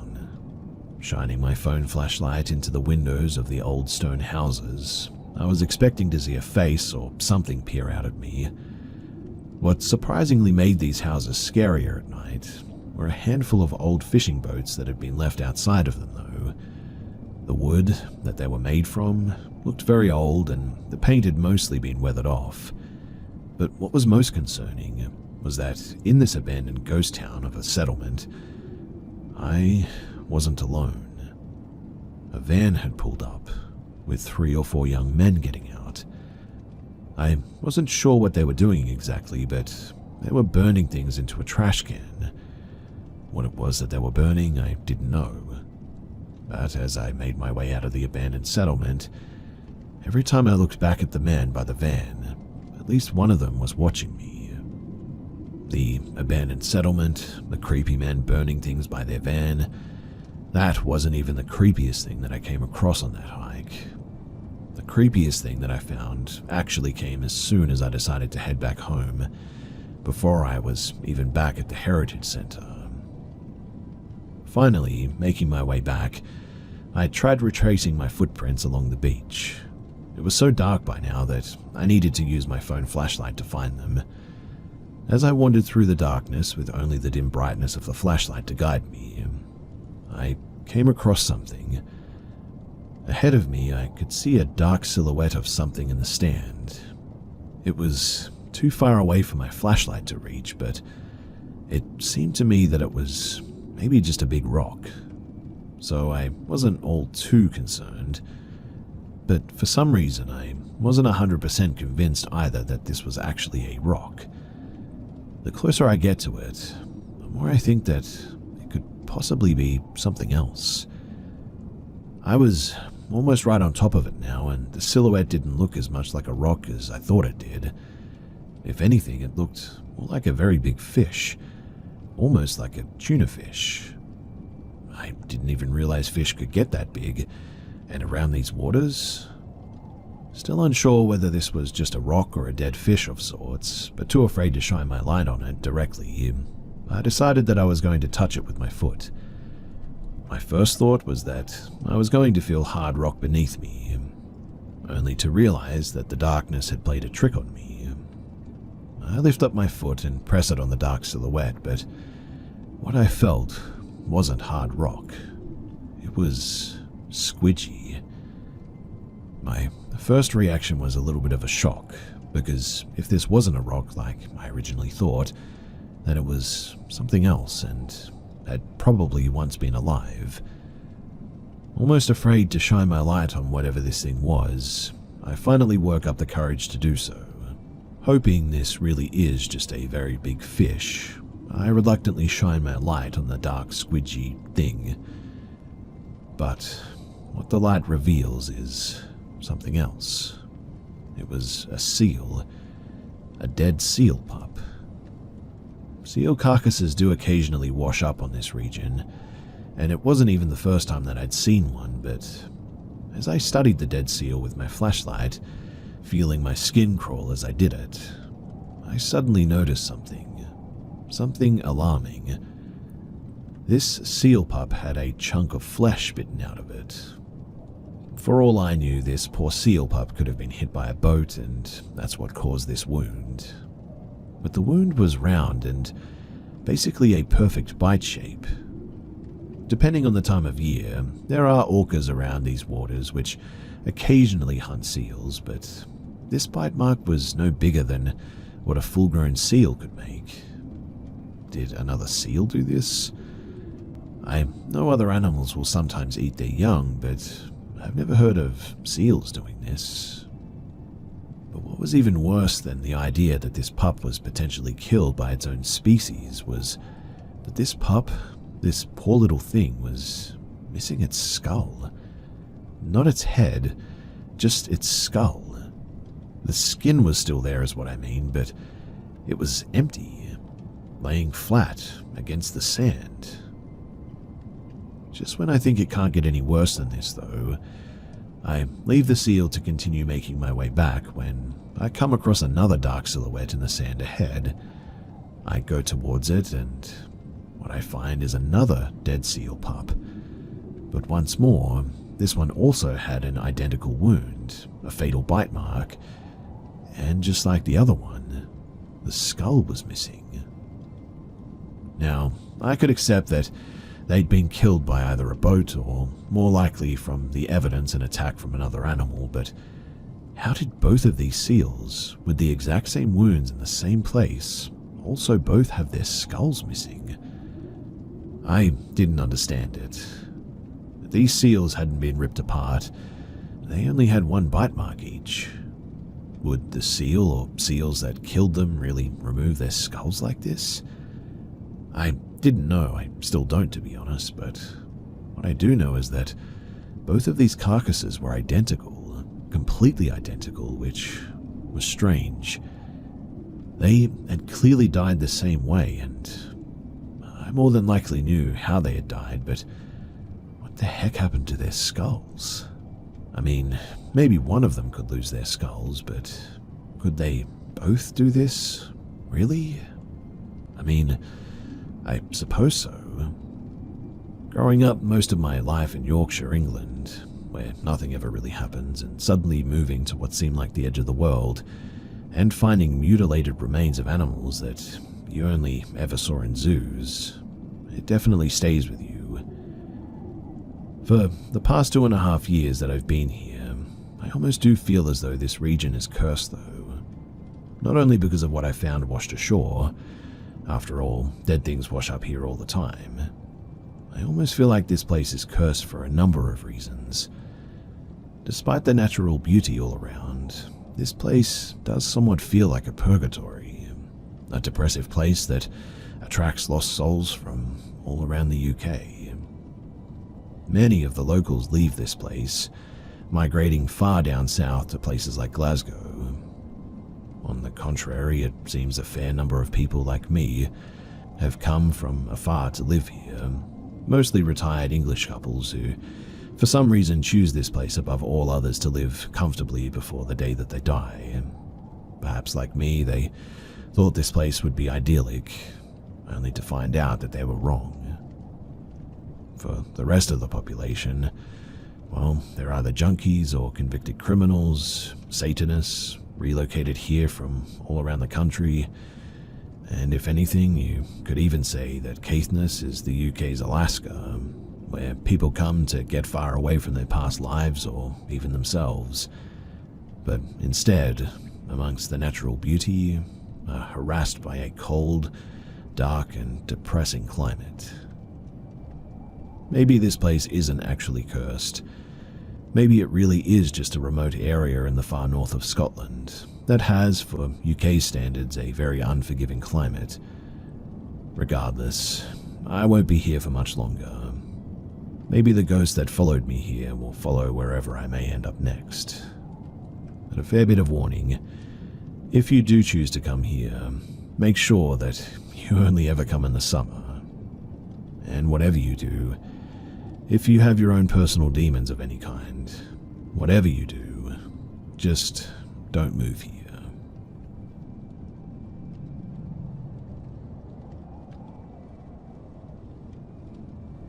This only happened about a month ago in Dublin, Ireland, 2024. I was walking around my area and decided to head into the forest since I hadn't been there in a while. I've had encounters with things in these woods before, but it's a pretty rare occurrence. Everything was going smoothly, found some new paths I hadn't seen before in fact, and barely any people around. Eventually I got to a point where there was a fork in the path. I took the right side and eventually learned that that way was blocked by thorns and nettles a bit down the path. As I stopped and went to turn around and go the other way, I noticed about 8 feet in front of me, where I intended to end up, a man standing there. He had completely normal skin and a healthy body, important for the next part, and he had a sort of short and stocky build. He was just staring at me, and I froze for a second, but then figured he probably got startled by me the same way that he startled me. So I kept going to turn around, but when I got about 2 steps down the left path, I stopped. He was still standing there, except something was seriously off. He was now slumped over in an inhuman position, like his spine had moved up and snapped. His skin was pale and covered in bruises, and he was still just standing there. At that, I quickly turned around and I got the heck out of there, not looking back. I only stopped when I found another person, and at that point, I slowed down to walk again. I'm usually not afraid of the things in those woods, but I definitely was not about to risk messing with, well, whatever that was.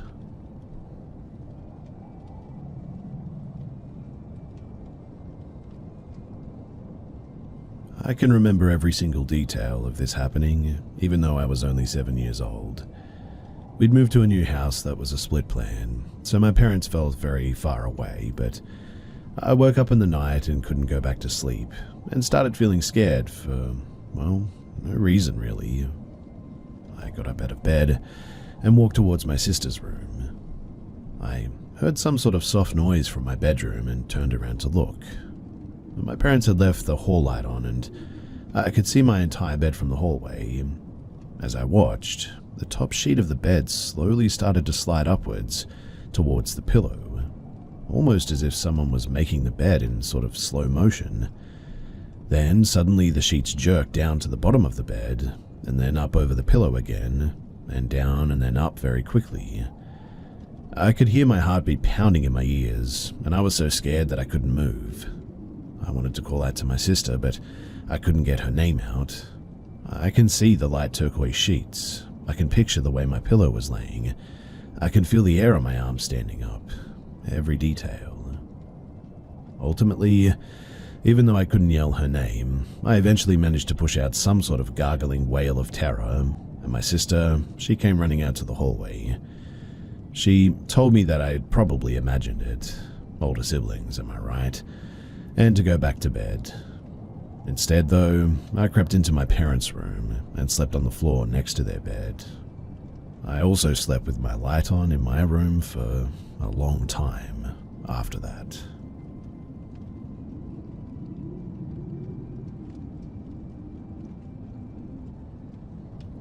This happened in the late summer of 2014, but I remember it clearly even 10 years later. In the fall of the previous year, I moved into an apartment with my boyfriend at the time. I was freshly 18 and he was 22. He was a socially inept groomer, but let's call him Mike. Mike was always emotionally distant and strange. We had many shared interests, but he refused to let me have friends, make new friends, or just go out and enjoy life in the city. I'd invite him to concerts for bands that he liked, and he'd decline. I'd offer to introduce him to my friends. He'd decline. I'd go out to a show with my friends or go hang out with my friends, and he'd send me a Word document, a deranged poetic slide describing every single fault of mine that he could discern. One time I smoked a little bit of pot, and he compared me to Medea killing her children. When I say poetic, I mean poetic too, and when I say deranged, I mean deranged. Naturally, we broke up too. A friend of mine found him on a dating website, and, well, that was that.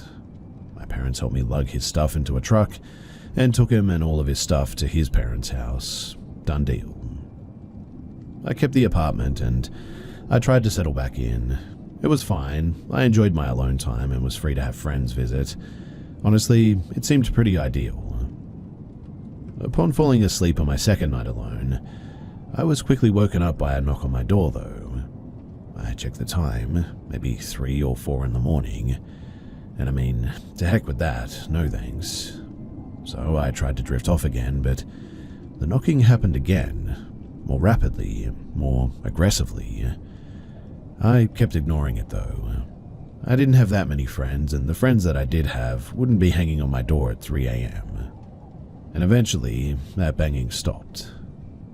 I enjoyed my next few days. I went out with friends, I had some drinks, came home alone, and I went to sleep. 4 a.m. again, and there's that banging. But this time, also some rattling. When I heard that, I realized that the guy was clearly trying to open the door. Luckily, this building was old and disgusting. Landlord paint jobs, roaches, and no AC, but what it did have was 2 deadbolts and a door chain, so I felt more curious than scared, I suppose. I took a look through the peephole and I saw a blonde man. He didn't look like a junkie or a weirdo, but I also didn't recognize him. And no, it wasn't Mike. He was dark-haired and would have written a poem before he tried to break down a door, but feeling young, stupid, and for whatever reason, safe enough to sleep, I just go back and I fall asleep. But this keeps happening. Every single night I go to sleep. Every single night he would knock. He bangs and slams at the door. He jiggles the doorknob left and right. He yanks at the doorknob. He flies into the door with the weight of his entire body. But he never talks. And for some reason, I never called the cops too. I think I was in my ACAB era, I don't know, but it went on for about a week, but I do call my friend Pete eventually. Pete and I hung out for the day. Maybe a bit of context here too is that Pete, he looked like the sniper in Saving Private Ryan. Skinny, bony, oddly serious. Pete couldn't hurt a fly, but he had a weird ghoulish face that made it seem as though he could. So we waited and waited. We plotted and we constructed a plan. Speaking in whispers, we waited into the night. 12, 1 o'clock, 2 o'clock, then 3. And sure enough, there was knocking at the door. Go time. At the peephole, we see the blonde man. What a surprise, right? He continues to knock, smash and bang on the door. With the chain lock on, we undid the 2 deadbolts. The knocking paused. We flick open the doorknob and, with a knife in each of our hands, scream at him. We stab stupid IKEA kitchen knives through the gap. We yell, "We're going to kill you, come back here and we're going to cut you," and we swish the blades around like pirates who are only allowed to carry butter knives. The blonde man, he sort of stumbles back and jogs down the hall. Pete and I laugh it off, and to my surprise, the blonde man never returned. All it took was matching his crazy, I suppose, but I will never know why he targeted me, or why he was so insistent in getting into my apartment of all places. Though I can guess, I suppose, and my guess is that he may have been stalking me for some time, and when he noticed that Mike was gone, maybe he saw that as his chance. Again, I guess I'll never really know, but when I think back on it, it was kind of a crazy time for me, and honestly, I'm glad it's over.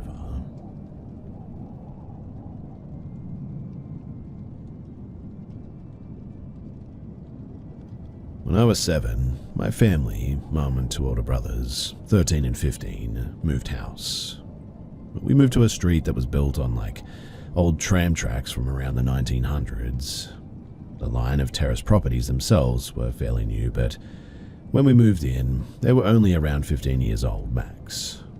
All of the properties have a rear garden that was divided by a meter-tall wooden fence. Each garden has a shared rear wall that is 7 foot tall and made of concrete. This wall separates the properties from the grounds of the local park. So as a kid, I kept myself pretty much entertained all the time. The age gap between my brothers and I at that age was enough to be left out of most things, and my parents were recently divorced.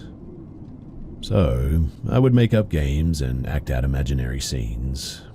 It was not uncommon to find me playing off by myself in the back garden. We had pet rabbits that lived in a hutch that was up against the back wall mentioned earlier. Being the curious child that I was, I used to like to sort of stand on the hutch and look over the wall into the park and people watch. I remember it being a warm night, and the sun was setting a bit later in the day. I don't remember the time exactly, but with the way the daylight plays in my memory, it must have been around 7 p.m. I was out in the garden, people watching from my rabbit hutch vantage point, when I had the sudden urge to look over my right shoulder. With the way my house is laid out, the kitchen is at the rear of the house. If I were to enter the house, I'd open and walk through that kitchen. My neighbor's house, which would be on my right side as I looked back, is a bit different. Their sitting room is at the rear instead. So I look over my right shoulder and my neighbor's back door is open. There are no lights on, so it's dark in the sitting room and I can't really make anything out. But I know that they have a sofa facing out, and it would be where I was looking. That's when I see what look like 2 red dots, spaced apart, and not changing distance from one another, floating in the middle of this black room. I remember squinting, trying to figure out, what am I seeing? I kid you not as well. These 2 dots move in a smooth arc to the right and upwards, as if they were eyes on a face of someone standing up from the sofa. As they move, they seem to get a bit closer to the door, and I can make really nothing out except for, well, a dark silhouette. I freak out at that, and I run back inside, all the way to the front of the house where our sitting room is located, to tell my mum. She assures me that it's nothing, and so I head back outside. I climb back onto the rabbit hutch and immediately look behind me again. The figure with its red eyes is now standing in the doorway of their house, looking out into the garden. I nope once more back into the house, and this time, I do not go back outside. For years, I forgot about this experience, but I've always been afraid of the dark. I especially hate looking out of windows at night, particularly into the back garden. Something jogged my memory of it a few years ago, though, and every time I talk about it, honestly, it makes me sort of teary-eyed, because it was terrifying. I still remember every detail of that evening, and I wonder what it was that I saw. My neighbors still live there, and I'm too scared to ask them if they've experienced anything, or if they have an explanation for, well, whatever it was that